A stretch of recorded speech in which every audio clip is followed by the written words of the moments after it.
Vanguardias. El término vanguardia tiene su origen en la Edad Media y se refiere a una lucha, un combate o un enfrentamiento.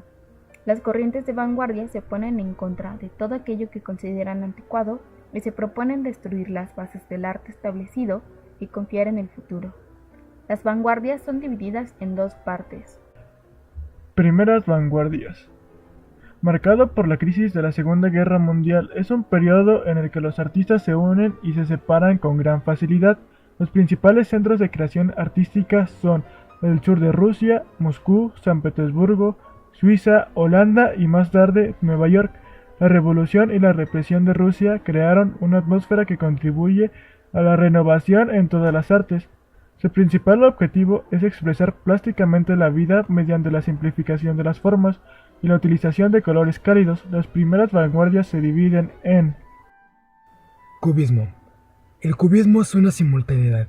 Se da en primeros, segundos y últimos planos de fondo que se juntan en un mismo plano, siendo figuras geométricas en las que la abstracción del color crea zonas de tensión por su gran pureza y violencia. El Pablo Picasso y George Braque comienzan a abstraer la realidad para componer un todo geométrico, como sucede en la obra Cabeza de Campesino de 1913. Con él se recomendaba despojar la apariencia de las cosas de su realidad temporal y seguir los métodos de la ciencia, a fin de crear un arte enteramente nuevo que se dirigiese a la inteligencia y al espíritu, sin buscar la seducción por medio de las impresiones físicas.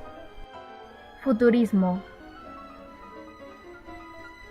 El futurismo, siendo una de las primeras vanguardias, haciendo su primera aparición en Italia el 20 de febrero de 1909 en el Manifiesto Futurista. Pero se asentó durante unos años a partir de 1929. La ciudad le inspiró algunas de sus pinturas más dinámicamente futuristas. Fauvismo.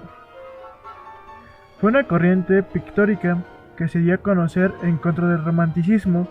Durante su primera exposición se caracterizó por poseer gran violencia en sus trazos, por ser muy colorido y por tener una enorme disminución en el aprecio de las formas de sus figuras.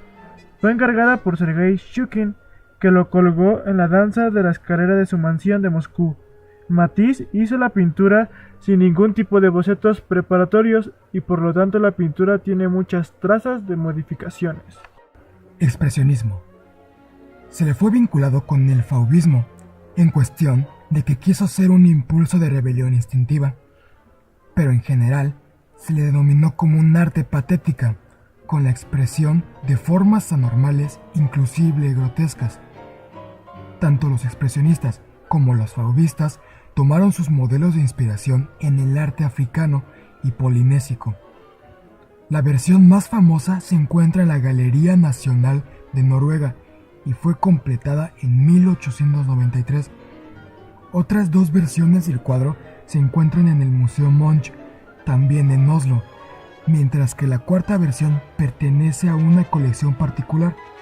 En 1895, Munch realizó también una litografía con el mismo título. Dadaísmo. En Europa Central, estudiantes, intelectuales y artistas de la época tomaron conciencia del absurdo del conflicto y, rechazando a la sociedad que lo engendró, se dedicaron a cuestionar radicalmente los modos de expresión tradicional.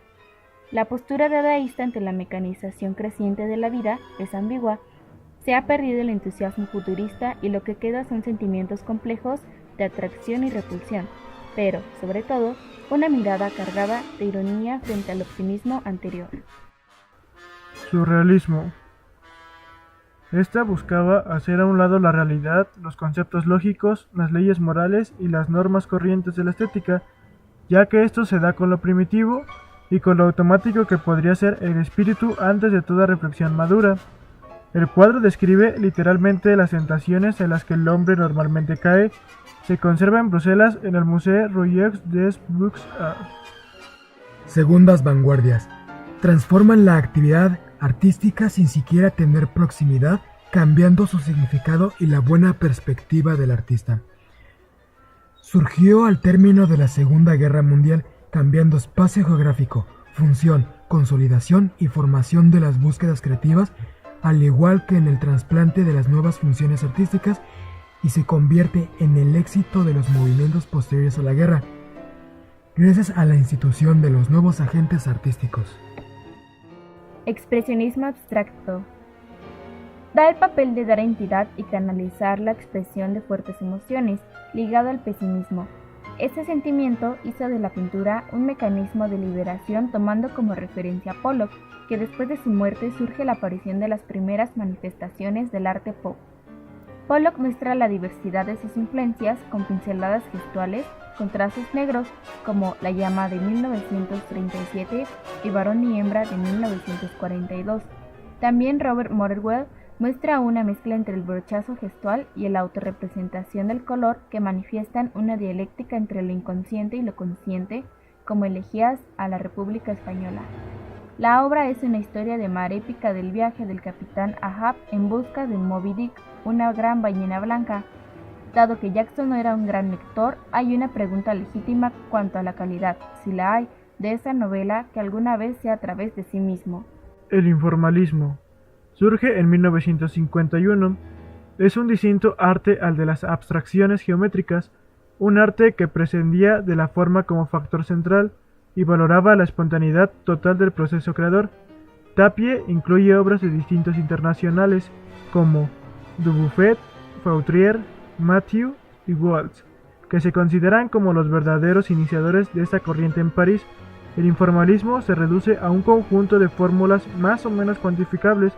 Es un nuevo defensor de una pintura basada en la fórmula irregular, la indeterminación y el azar.